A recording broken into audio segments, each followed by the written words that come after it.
now turn up. What up, is Marcus' Dynasty Football Dads. We're giving away a free Brandon Ayuk signed jersey. All you have to do is be a subscriber with a chance to win it. We're giving it away at the end of March here. All right, we're going to be doing average draft position of rookies. And then a couple weeks ago, we did what a lot of, I would say, veterans of the Dynasty community, what they would pick and what kind of order they would pick. If they took 101, if Najee Harris was gone, what would they take at 102, and so forth. But this is going to be just average draft position, where the rookies are rising, some rookies are falling right now, where they are compared to my rankings as well. 101 is going to be Najee Harris. Najee Harris, of course, has been my 101 since we started this channel. And he's went from like a 50-50 or maybe even like a three-headed monster with Chase and Etienne, to now it just kind of seems like it's just him. 80 to 90% of people seem like they're picking Najee Harris. He's the clear 101 at this point, and it makes sense. He's a safe running back. He's 6'2", 220. He has receiving abilities, rushing abilities. I mean, he's got athleticism, quickness, all the things that you need in a running back.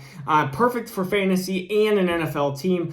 So we're just going to go on to number 2 here, which is going to be Jamar Chase. And this is probably one of the biggest, I guess, differences when it becomes my rankings versus what ADP is. And so Chase is the number 2 player taken, average draft position, and he's number 6 on my board. And it's not to say that I don't like him. There are just some traits that I don't like of Chase compared to basically just Devonta Smith for wide receiver type, but also just I like some of the running backs more than I like Chase. And I like some of the, and that just, you have to look at what position you want, what position you need. I like some of these tier 1 running backs. And Chase, who's an excellent yards after catch, an excellent deep ball catcher.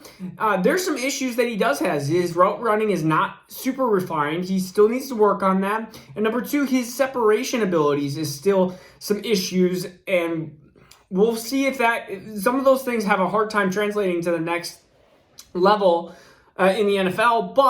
But I will say that Chase is very elite in a lot of the other categories, so I still see him being a really good wide receiver at the next level, but he's my number 2 wide receiver that comes off the board, but he's number 2 here, and a lot of people are smashing him at 102. 103 is Etienne, and that's Travis Etienne, and he's my number 2, I think, at 5'10", right around 200. He has that big play ability, and if we look at where he was ranked last year, he was ranked in one of those top, I would say, 5 rookie running backs.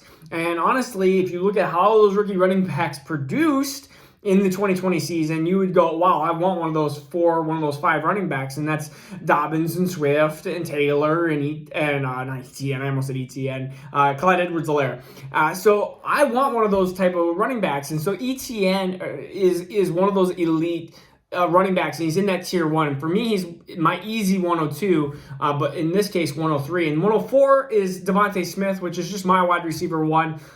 He is my number 5, again, behind my top 4 running backs. But again, Devonta Smith, if you need a wide receiver at 103, I don't blame you. Or even 104, I don't blame you for taking on that player. He is, I think, the best wide receiver and the most well-rounded wide receiver in the draft, and I have a hard time seeing him not produce at the next level compared to some, like, where you get some of these players like Henry Ruggs, who was drafted first in the NFL, but his translation to NFL was not super clear. I think Devontae's role is going to be super clear at the next level. Number 5 ADP-wise is going to be Kyle Pitts, and he keeps rising. Maybe by the time draft time's around, he might be 103. It's crazy how high he's going. He is my number 7 player, but ultimately, tight ends they come so few and far between. If you don't have one of the top elite, like 3, 4, 5, you're really dropping off. So half the teams have like the Hawkinsons, Andrews, Wallers, Kittles, and Kelseys,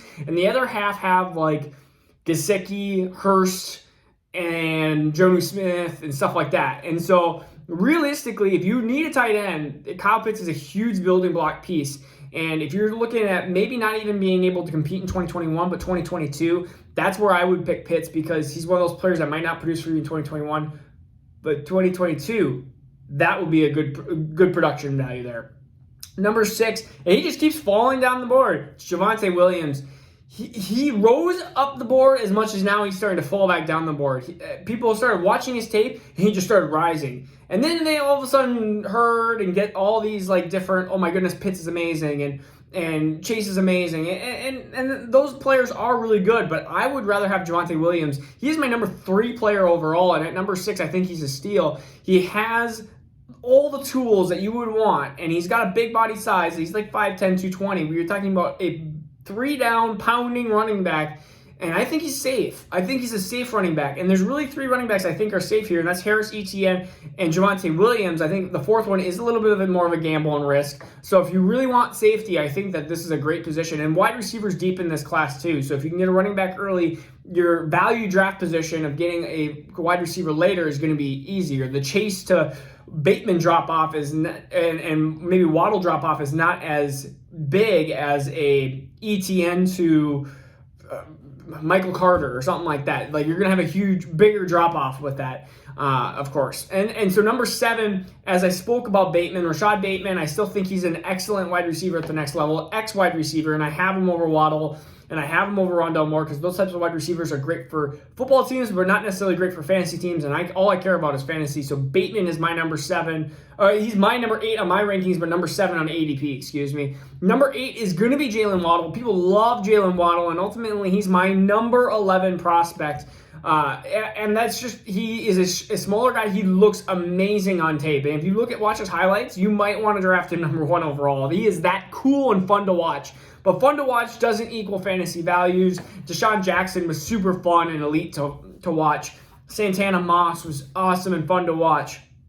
I can't even remember I was trying to think of like the Hester. Like Hester's fun to watch even too on the football field. I can't think of the wide receiver for there's a Hall from the Kansas City that used to do punt and kick returns. Like those guys are super fun to watch, and I think Waddle is a better wide receiver than any of those types of players. But I think that his fantasy production is going to still be limited. I think he's going to be very good for an NFL team and be very diverse, but number 8 is a little too high for me. Number 9 is Rondell Moore, who is a same stature, but different type of wide receivers. He's more power. He's more yards after contact. You watch him as a freshman, even destroying Ohio State. He has the talent. It's part of its injury concern too. He's been banged up his entire career, it seems like.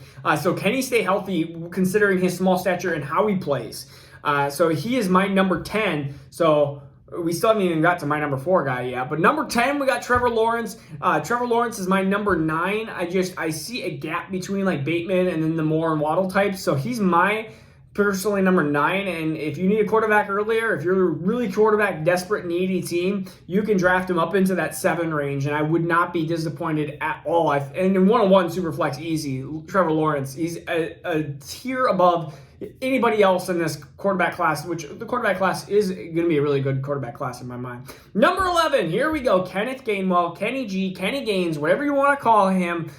Kenny Gainwell is my number 4 running back and my number 4 player overall. And the reason for it is his versatility and how really good he is in the rushing and receiving game. And he's easily, I made a video separately. Just watch that, and you can see how much I fall in love with him and his tape and everything like that. Number 12 is just going to be Mr. Fields himself from Ohio State, Justin Fields, and I think that ultimately this is where people start going, I don't know which running back or wide receiver to choose, so I'm going to choose the versatile quarterback, and hopefully I can hit there. Justin Fields is in my 2nd round, so not even in my top 12 here. My number 12 would be Chuba Hubbard. I still have a little bit of belief that we saw what happened in 2019 of Chuba Hubbard, where he had over 2,000 yards. I still think he can still produce at a fantasy level at the next level. And so that in 6 feet, 207 pounds, he's got good size too. And I think that's after Chuba. I think we have a huge drop off on running backs, and that's where we start trying to figure out value, because I think I can get a wide receiver in the 2nd round if I draft Chuba in the 1st. So this is Marcus with Dynasty Football Dads. If you are new to the channel, please subscribe so you can get yourself a free, potentially chance signed jersey from Brandon Ayuk. All right, this is Marcus with Dynasty Football Dads. Now turn up.